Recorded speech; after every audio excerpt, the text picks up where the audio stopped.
Chers frères et sœurs, après le décès brusque de Maman Blanche, j'ai traversé l'une des saisons les plus sombres de ma vie.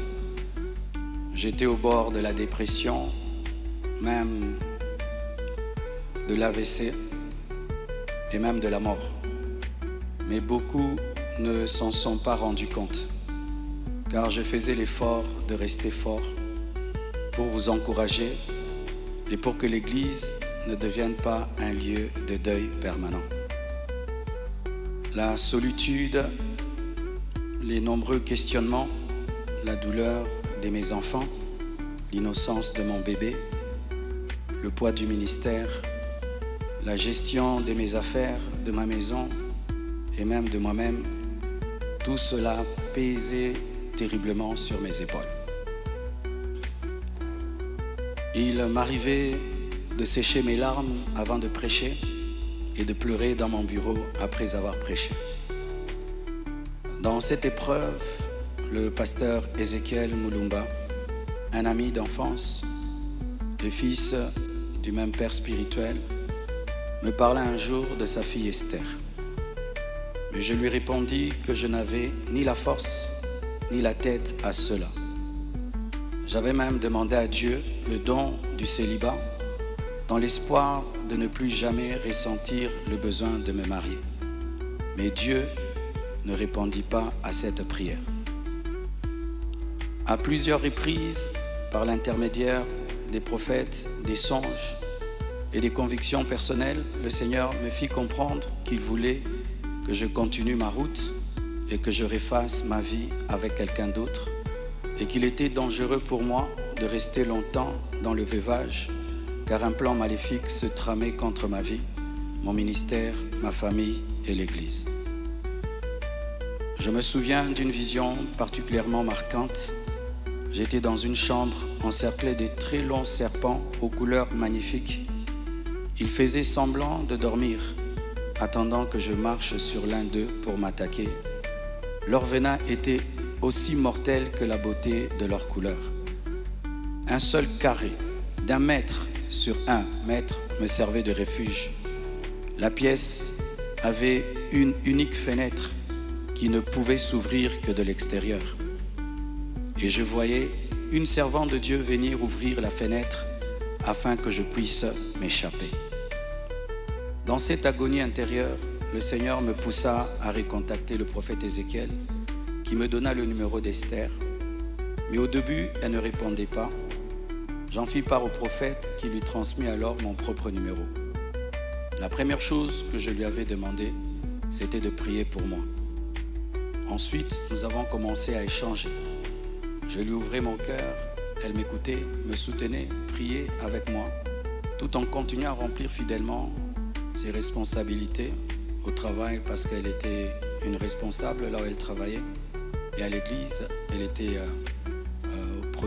plutôt photographe, caméraman, modératrice, prédicatrice. Elle était diaconesse et elle était consacrée pasteur. Et elle continue à remplir fidèlement ses responsabilités au travail à l'église, même très tard la nuit quand j'avais des insomnies et malgré le décalage horaire de 5 et 6 heures. Au fil du temps, une relation sincère est née. Une flamme s'est allumée et dans mon cœur, j'ai eu l'assurance que c'était elle.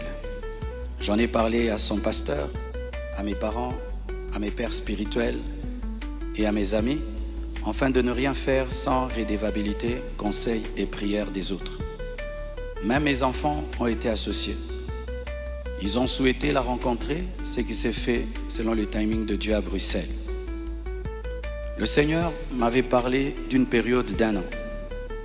Il ne l'a pas dit qu'à moi, mais à d'autres, y compris certains d'entre vous. Plusieurs ont même reçu des détails précis la concernant, ce qui confirmait ma direction. C'est pourquoi le mariage a été célébré le mercredi 23 juillet en Belgique. J'aurais aimé qu'il ait lieu à Kinshasa, mais cela aurait été trop coûteux et compliqué à organiser. Je comprends que certains aient été surpris ou même blessé par cette démarche qu'ils trouvent très rapide. Mais sachez que pour vous, c'est une année.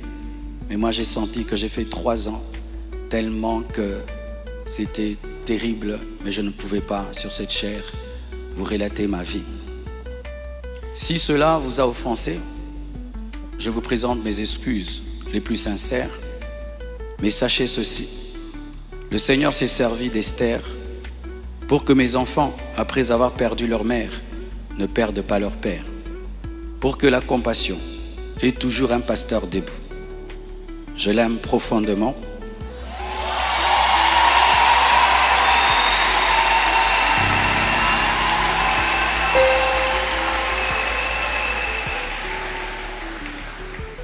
Je l'aime profondément. Elle n'est pas venue pour effacer la mémoire de Maman Blanche, mais pour continuer l'œuvre, comme Élisée après Élie, avec humilité et soumission à Dieu.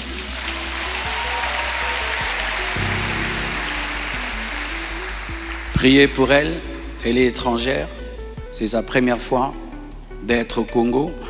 Elle a eu le baptême de 4 heures du temps d'embouteillage. Et aujourd'hui, Dieu a fait grâce, il fait froid. Je lui ai dit, tu sens le froid quand même? Elle a dit, mais c'est climatisé. J'ai dit, non, c'est le vent. Priez pour elle, portez-la dans vos cœurs, comme vous m'avez toujours porté dans les vôtres. Demeurez en paix et continuez à prier pour nous, pour toutes ces certaines choses que vous entendez. Je vais clarifier ça progressivement, avec le temps de Dieu, dans l'amour, dans le pardon et dans la sagesse, sans rancune.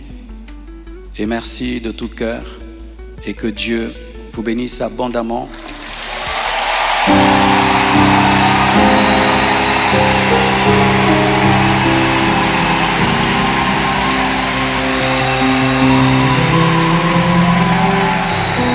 Pour votre soutien, vous avez prouvé au monde que vous êtes une église mature.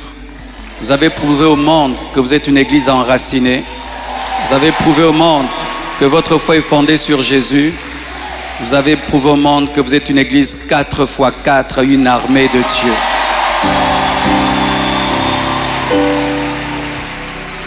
Des fois, j'ai dit à Dieu, tu as beaucoup de serviteurs, pourquoi tout ça c'est moi? Il y a beaucoup d'églises au Congo, pourquoi la compassion, la pluie, les écrans qui tombent sur les gens? Mais nous avons une grande destinée. Un jour, nous comprendrons pourquoi tout ça. Alléluia.